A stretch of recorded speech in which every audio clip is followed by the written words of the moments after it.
Sim, sim, sim. E dessa vez eu falei sobre aprender com a adversidade. Coisas que nós podemos aprender com o facto de termos passado por adversidades. E eram várias, e uma delas eu gostava de desenvolver um pouquinho mais. E está relacionada com. Eu preciso partilhar a tela, se fosse possível, se o anfitrião me deixar, sobre uma expressão que eu gosto bastante, que está escrita na lei, que é quando o Senhor apela ao seu povo para não oprimir o estrangeiro, porque estrangeiros fostes na terra do Egito. Vamos ver se isto funciona bem. Ok. Então quero ler estas passagens. Não vamos ter, por uma questão de tempo, até porque eu estou aqui com um problema com o meu computador e posso a qualquer altura ficar sem bateria. Se isso acontecer, eu vou para o telemóvel, está bem? É só para vos avisar. Então nós lemos nesta passagem de Êxodo 22, lemos o Senhor ordenar ao seu povo para não afligir um estrangeiro, nem o oprimir. Porquê? Porque estrangeiros fostes na terra do Egito. E mais à frente, em Êxodo 23, ele diz mesmo: não oprimirás o estrangeiro, pois vós conheceis o coração do estrangeiro, pois estrangeiros fostes na terra do Egito. E vai ainda mais longe e diz: semelhantemente, não rabiscarás a tua vinha, nem colherás os bagos da tua vinha. Deixá-lo-ás ao pobre e ao estrangeiro, eu sou o Senhor vosso Deus. Lemos isso em Levítico 19:10. Alguns poderão pegar nestas passagens para atirar à cara dos cristãos, de alguns cristãos, que não são tão... não defendem a imigração como nós vemos neste momento no nosso país, não é? São capazes de nos atirar à cara. Então a Bíblia fala sobre os estrangeiros, cuidar dos estrangeiros, e vocês agora não são favoráveis. É curioso que as pessoas que atacam o cristianismo usando uma passagem isolada, não percebendo para quem era dito, não percebendo que uma coisa são as instruções dadas a pessoas e outra questão é a política de um país. É curioso que isto vem de pessoas, muitas vezes vem de pessoas que não querem saber do que a palavra de Deus diz, não lhes interessa nada do que a palavra de Deus diz, não querem seguir nada do que a palavra de Deus diz, mas depois vão lá buscar uma passagem como estas para tentar encurralar, como que se estas passagens fossem uma autorização a deixar entrar tudo quanto é estrangeiro no nosso país. Mas isso é outra questão. Mas alguns pegam nestas passagens. Mas eu quero pegar noutro aspecto, que acho que é bem mais importante, que é, nós quando passamos por certas situações, como foi o caso dos hebreus na terra do Egito, que foram afligidos, foram oprimidos, estiveram numa terra que não conheciam, eles estavam mais capacitados a serem empáticos, a serem solidários para com aqueles que estavam agora eles nessa situação. E era sobre isso que eu gostava de vos falar. Quando passamos por uma situação adversa, como foi o caso dos hebreus, isto vai levar-nos a várias coisas. Não devemos maltratar nem julgar aqueles que estão agora a passar pela mesma situação pela qual nós passámos antes. Porque é fácil de nós, olha, eu agora já estou bem e agora não me vou preocupar com os outros que já passaram pela situação, que estão a passar pela situação pela qual eu passei. Não deve ser isso. Não deve ser essa a nossa atitude. Nem maltratar, nem julgar. Mas sim sentir a sua dor. E sermos sensíveis às dificuldades pelas quais eles estão a passar. E não nos ficarmos por aí. Devemos fazer o quê? Fazer algo para prover às suas necessidades. Isto é muito, muito importante. Nós, enquanto crentes, temos esta atitude para com aquele que está a passar por uma situação pela qual nós já passamos. E porque nós devemos ser canais de bênçãos. Porque o Senhor, canais de bênçãos e canais de consolação. Porque esta passagem, segundo aos Coríntios 1, diz que Deus nos consola em toda a nossa tribulação. Para quê? Não para que nós fiquemos consolados apenas. Claro que ficamos. Há alguns exemplos negativos, infelizmente, de pessoas que passaram elas por uma situação complicada E depois de terem passado por essa situação, em vez de a usarem para bem dos outros, maltrataram outros. E, infelizmente, nós conhecemos casos de imigrantes que já estão cá em Portugal, por exemplo, ou noutros países, e que, ao verem os seus concidadãos a chegarem ao país onde eles encontraram acolhimento, em vez de os ajudarem, exploram-nos. E nós vemos isso na televisão, de vez em quando vemos casos de pessoas num determinado país que estão a explorar outros do seu próprio país. Infelizmente, há pessoas que sofreram abuso sexual ou bullying e que mais tarde se tornam abusadores sexuais ou bullies. Em tempos houve pessoas que eram escravos, alcançaram a sua liberdade, mas depois tornaram-se donos de escravos. Havia, e provavelmente já viram em alguns filmes, como A Lista de Schindler ou O Pianista, pessoas que eram judeus e que se aliavam ao regime nazi. Tinham alguns benefícios, tinham alguma segurança e oprimiam os seus próprios irmãos. E vemos isso até na palavra de Deus. No tempo em que Israel esteve na terra de Egito, havia alguns dos israelitas que eram maiorais e oprimiam os seus próprios concidadãos. Esse conceito é bastante explorado no filme já antigo dos 10 Mandamentos, em que há uma figura bastante má, que é o Datã, que é mau, que é hebreu, mas maltrata os seus irmãos, aliando-se aos egípcios. Temos estes exemplos negativos, mas temos alguns exemplos positivos. Vamos ver aqui alguns exemplos positivos rápido, mas vou tentar passar estes exemplos rápido para podermos ir à palavra de Deus, que é o que nos interessa. Mas o que eu quero com estes exemplos positivos mostrar? Que se há descrentes que o fazem, pessoas no mundo que o fazem, nós muito mais devemos fazê-lo. Ainda há bocado aí o exemplo dos imigrantes mas há bons exemplos. Há exemplos de pessoas que já estão num determinado país, vêm outros recém-chegados a chegar e um bocado à deriva, não sabem como é que se hão de mover, e tem pessoas que os ajudam. Às vezes pessoas imigrantes com I, e às vezes pessoas que já estiveram imigradas fora do nosso país e que ajudam. Porquê? Porque eles sabem, já foram estrangeiros na terra do Egito e, portanto, conhecem o coração do estrangeiro. Temos um exemplo esta já é uma mulher, mas quando era pequenina, Malala, foi baleada por defender a educação das meninas.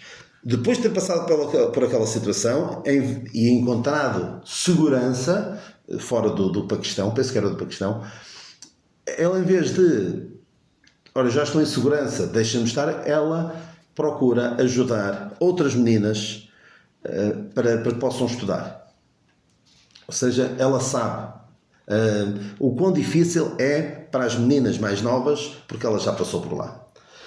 A Oprah Winfrey sofreu muito na sua juventude e na sua infância, vinha de uma família pobre e sofreu até abusos sexuais de vários familiares. E o que é que ela faz agora, que tem uma bastante projeção e é rica, é famosa, procura ajudar, criou uma fundação que procura ajudar a educação de jovens com necessidades.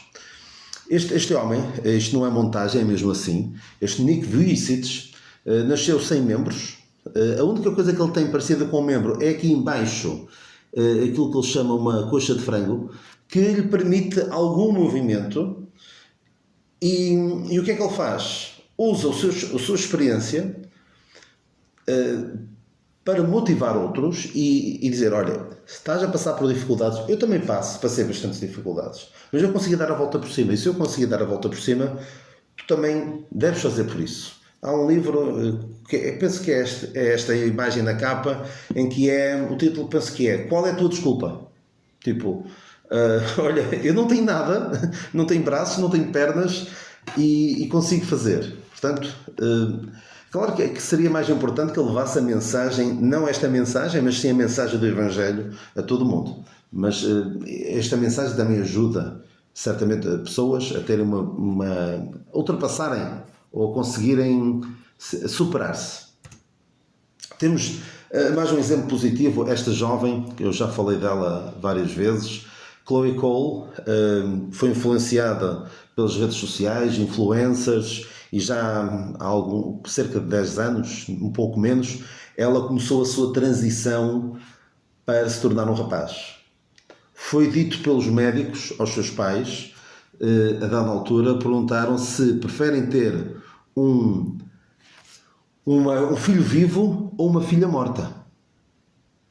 E ela fez uma dupla mastectomia, que é retirar as mamas, para se parecer mais com o rapaz, que isso é a primeira, não é bem a primeira coisa que se faz é tomar hormonas, depois é isso. E depois há uma terceira parte que é a cirurgia em que tira todo o aparelho reprodutor feminino, e alguns vão depois tentar fazer mais operações para se parecerem mesmo com um homem. Ela foi a tempo de parar com isso, está agora a tentar parecer uma mulher. Ela diz que eu não sei se algum dia vou poder ter filhos, por causa das hormonas que andou a tomar, mas mesmo que possa, mesmo que o dia venha a ter filhos, nunca os poderei amamentar. E então o que é que ela faz? Ela já passou pela situação adversa, pela sua situação negativa, já foi estrangeira na terra do Egito, então o que é que ela faz? Usa a sua experiência negativa para alertar outros para as implicações negativas. E é muito interessante que nos Estados Unidos, em particular, as coisas parecem ter andado um bocadinho para trás no bom sentido, porque toda esta ideologia está a ter algum travão. Podemos não gostar muito daquele homem pouco sinistro que está na Casa Branca, mas estas coisas vão sendo postas para trás. E se repararem, está quase a acabar o mês de junho e pouco sentimos que estamos no mês do orgulho LGBT. Também porque está a haver algum travão nessas coisas, e isso é positivo. E esta rapariga foi muito importante, isto é ela a falar no Congresso norte-americano, a falar da sua experiência, para dizer, parem com isto. E já agora, há cerca de 2 semanas, houve uma decisão do Supremo Tribunal norte-americano, em que houve um estado, o Tennessee, que disse não há cirurgias de transição para menores, como foi o caso desta menina. Não, aqui não há, neste estado. Houve alguém que contestou, aquilo foi até o Supremo Tribunal, e agora foi decidido no Supremo Tribunal, por juízes apontados pelo tal senhor sinistro para muitos, e que não é nada recomendável, mas juízes apontados por ele, muitos deles decidiram: o Tennessee tem direito a fazer isso. Uma coisa tão simples como esta. Aqui não fazemos cirurgia de transição para menores. Menores não podem consentir uma coisa dessas. Avançando, esta senhora é pouco conhecida, mas já ouviram falar certamente do caso do Roe versus Wade, que também foi revertido nos Estados Unidos há 3 anos. E o que é que aconteceu? Esta senhora, que está aqui do lado esquerdo, e também é a senhora do lado direito, mas do lado esquerdo era quando era jovem, engravidou, não queria ter o filho, e houve uma advogada que pegou no caso dela e levou até ao Supremo Tribunal norte-americano. E isto tornou o aborto acessível em todos os Estados Unidos. Ela não chegou a abortar porque o processo prolongou-se no tempo, e ela arrependeu-se, ela deu o filho para adoção, e agora ela não quer que outras mulheres passem pela mesma situação pela qual ela passou, vítimas de uma agenda pró-aborto, em que tu estás grávida, não queres estar, há uma solução. E ela tornou-se ativista pró-vida porque ela não quer que outras mulheres mais novas acreditem nas mentiras em que ela acreditou quando era nova. Infelizmente, milhões, mesmo muitos milhões de vidas foram ceifadas à conta desta situação. Ela fez tudo por tudo para salvar vidas depois de ter sido uma pedra de tropeço para muitos. Temos alguns exemplos positivos. Ana Nunes teve uma filha com um diagnóstico de cancro e na altura era muito difícil. Muito difícil para pais com filhos com cancro mudarem-se para Lisboa. Havia dificuldades logísticas, dificuldades emocionais, e ela não teve grande ajuda quando foi a situação dela. Então o que é que ela fez? Pegou na sua experiência, criou a Associação Acreditar e agora ajuda pais que estão na mesma situação. Este exemplo da Marta Louro, alguns lembrar-se-ão dela quando ela é jornalista na CMTV, andava muito no trânsito e morreu num acidente de viação enquanto estava a trabalhar. E isto é um exemplo de como, de uma situação difícil, os pais, até para encontrar algum consolo, tiveram esta iniciativa, criar uma bolsa que apoia jovens jornalistas no canal na CMTV. E porquê? Porque tentaram canalizar a sua dor para algo que pudesse trazer proveito para outros. Isso é muito importante, mesmo do ponto de vista humano, e nós, em termos espirituais, muito mais devemos fazê-lo. Dois exemplos extraordinários. Faz lembrar, talvez alguns se lembrem, do filme do Forrest Gump, em que há uma cena em que ele vai para o Vietnã e são bombardeados com napalm, com umas bombas tremendas, e ele consegue fugir, corre e está a salvo. Mas depois, quando vê que está sozinho e que há colegas deles que ficaram para trás, ele volta para trás e salva muitos, mesmo muitos, arrasta-os e traz-los a todos. Eu gosto destas histórias de pessoas que, chegando a um ponto seguro, a sua atitude não é de, olha, estou a salvo, agora quero lá saber, já passei por muito, deixa-me estar aqui sossegadinho, não vou para trás, não me vai acontecer alguma coisa. E eu gosto destas histórias de pessoas que voltam para trás para ajudar outros que estão a passar pela mesma situação pela qual eles passaram. E o Dietrich Bonhoeffer, eu penso que ele era um crente, é extraordinário o pouco tempo que ele viveu, 39 anos, e o ano em que ele morreu. E isso é muito, muito interessante. Porque ele era um teólogo que foi convidado para ensinar numa universidade, num seminário teológico nos Estados Unidos, e fugiu da Alemanha nazi. E quando a guerra rebentou na Alemanha, o nazismo subiu ao poder, e começou a guerra, o que é que ele fez? Voltou à Alemanha, em vez de ficar lá nos Estados Unidos sossegadinho na vida dele, a combater o regime nazi à distância. Ele não voltou, tentou matar o Hitler, participou numa tentativa de assassínio do Hitler, ajudou os judeus a escaparem e acabou executado. Eu gosto destas histórias, apesar do final ser trágico, de pessoas que, estando numa situação segura, depois de terem estado numa situação adversa, voltam para trás para ajudar outros. Eu não falo aqui do Aristides Sousa Mendes ou do Schindler. Porquê? Porque eles não conheciam o coração do estrangeiro, porque não tinham sido estrangeiros na terra do Egito. Ainda assim ajudaram muitos judeus. Esta senhora Harriet Tubman nasceu escrava, conseguiu salvar-se da escravatura e foi para o norte. No norte dos Estados Unidos não havia escravatura. E o que é que ela fez? Em vez de ficar lá a combater a escravatura à distância, voltou para salvar outros escravos. Porquê? Porque ela tinha sido estrangeira na terra do Egito e por isso conhecia o coração do estrangeiro. E temos alguns exemplos bíblicos muito bons. Davi foi perseguido por Saul e depois, quando o neto de Saul, o Mefibosete, veio perante ele, deixem-me só ver aqui como é que eu estou. Ainda tenho. Quando Mefibosete veio perante ele, cheio de medo do que Davi podia fazer, Davi sabia o que era ter medo de morrer.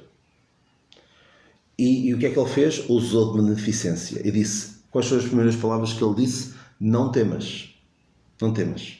Não tenhas medo. Temos a viúva de Sarepta, sabia o que era viver com dificuldades, e foi exatamente esta que foi ajudar o profeta Elias. Os planos dela eram apanhar aquela lenha, cozinhar e morrer. Não tinha mais nada. Ainda assim, ajudou o profeta Elias.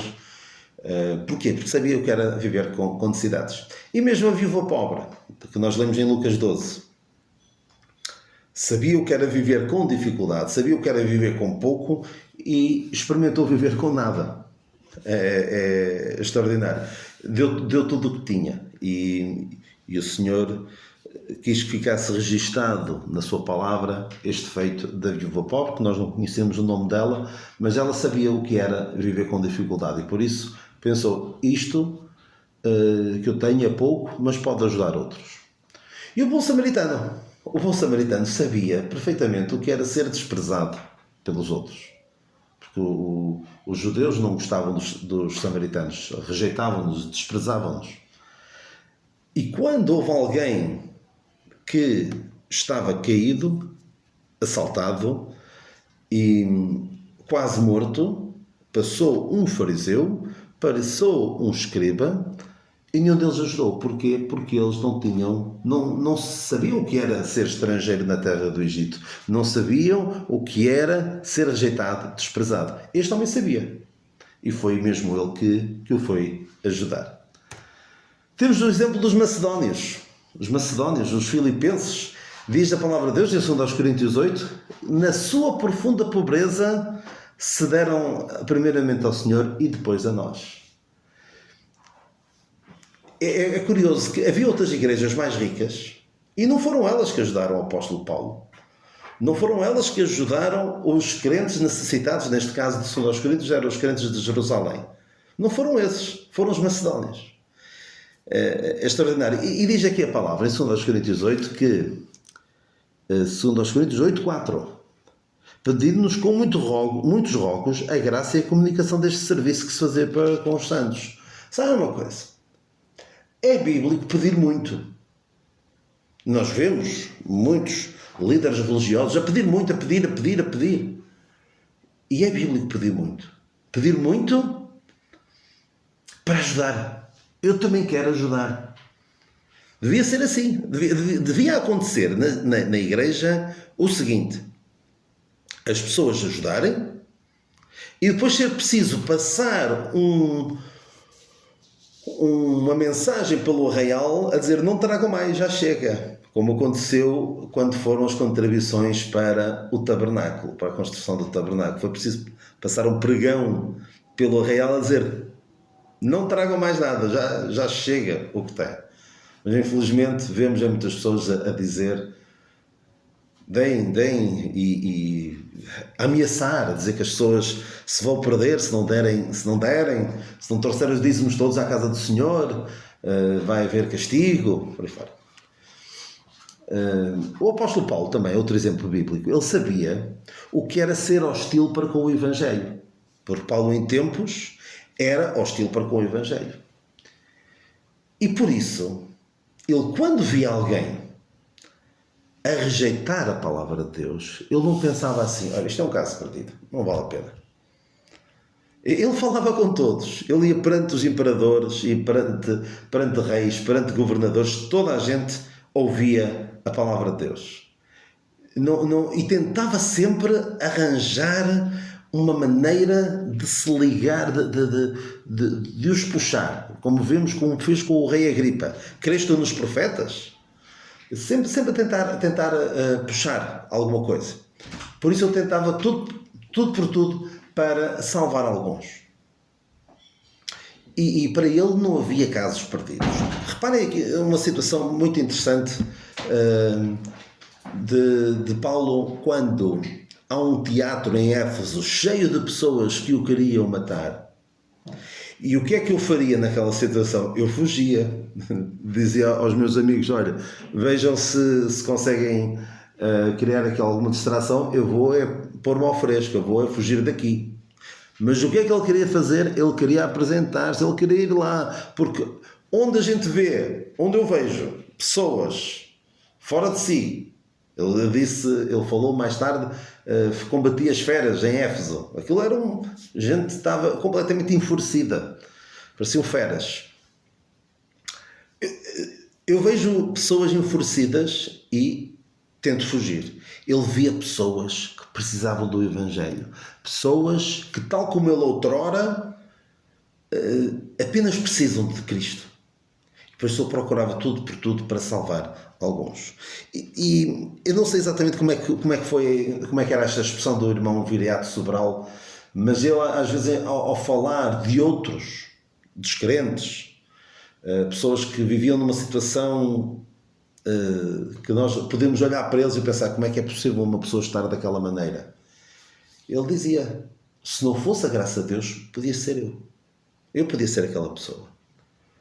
Ou perante a queda de um irmão, dizia, posso ser eu. Eu também posso cair. Portanto, é muito importante nós conseguirmos colocar no lugar daquele que está perdido. Não pensar, olha, agora já estou seguro, agora quero lá saber dos outros e pensar, como é que é possível aquelas pessoas não quererem nada com Deus. Não, nós já lá estivemos e nós devemos ter essa consciência. E acima de tudo, o exemplo do Senhor Jesus Cristo. Ele viveu aqui na terra como nós. E por isso, Ele pode compadecer-se das nossas fraquezas. Não temos um sumo sacerdote que não possa compadecer-se das nossas fraquezas. Vou só ler rapidamente. Não temos um sumo sacerdote que não possa compadecer-se das nossas fraquezas, porém um que, como nós, em tudo foi tentado, mas sem pecado. Temos alguém que passou o mesmo que nós passamos. Foi estrangeiro na terra do Egito e por isso conhece o coração do estrangeiro. Sabe uma coisa? É fácil nós esquecermos de como foi difícil quando passámos por aquela situação. Nós agora já estamos bem e agora vemos outros a passar por aquelas situações e até podemos olhar com algum desdém. É fácil. É fácil. Mas se tivermos consciência, devemos pensar, eu já passei por lá. Eu já passei por lá. E às vezes nós temos, aqui em casa, temos de chamar a atenção do nosso filho mais velho porque goza ou não é compreensivo para com o irmão mais novo, mas ele já passou por lá. Nós temos de lembrar, olha, não te lembras quando eras da idade dele também era assim. E é fácil nós esquecermos, não é?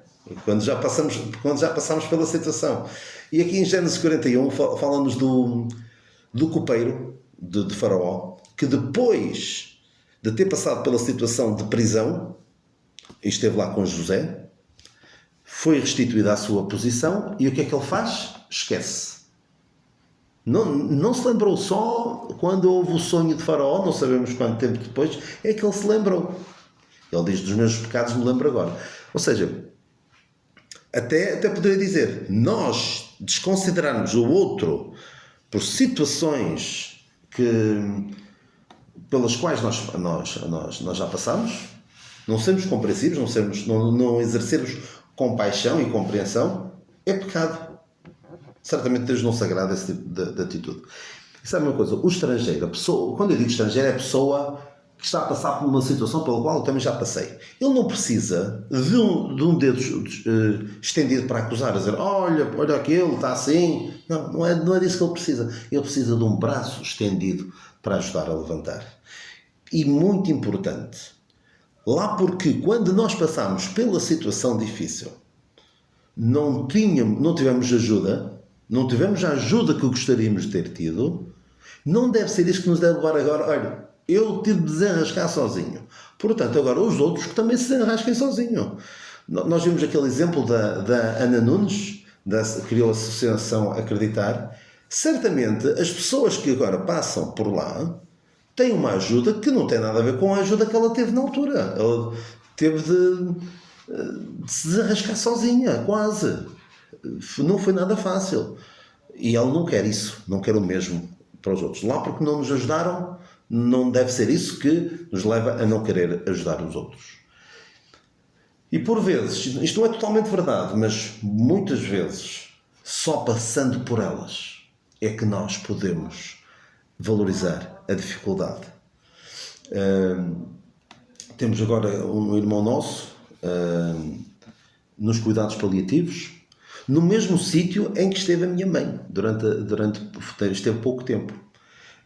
E eu, olhando agora para trás, eu percebo até que a situação de perda da minha mãe, há 1 ano e meio, me levou também agora a poder olhar para estas pessoas e a ser mais compreensivo, mais solidário. Provavelmente eu agora vou a mais funerais do que ia antes de ter perdido a minha mãe e ter sentido o quão importante foi para mim ter o carinho que várias pessoas, irmãos e mesmo alguns descrentes, evidenciaram para comigo e para com a minha família. Só passando por elas, estou quase a terminar, devemos ter de facto empatia para com aquele que está a passar uma situação difícil. Às vezes nem é preciso dizer nada. Um abraço. Dizer, eu sinto a tua dor. Sou certo de Deus te dará forças. E não é chegar lá à beira da pessoa e dizer, olha, também já passei por isto. E em vez de estar ali a tentar consolar a pessoa, está-se a dizer, olha, eu passei pior. Isso não serve de grande consolo. Eu tenho mesmo de acabar, que já estou a ficar sem bateria. Várias situações.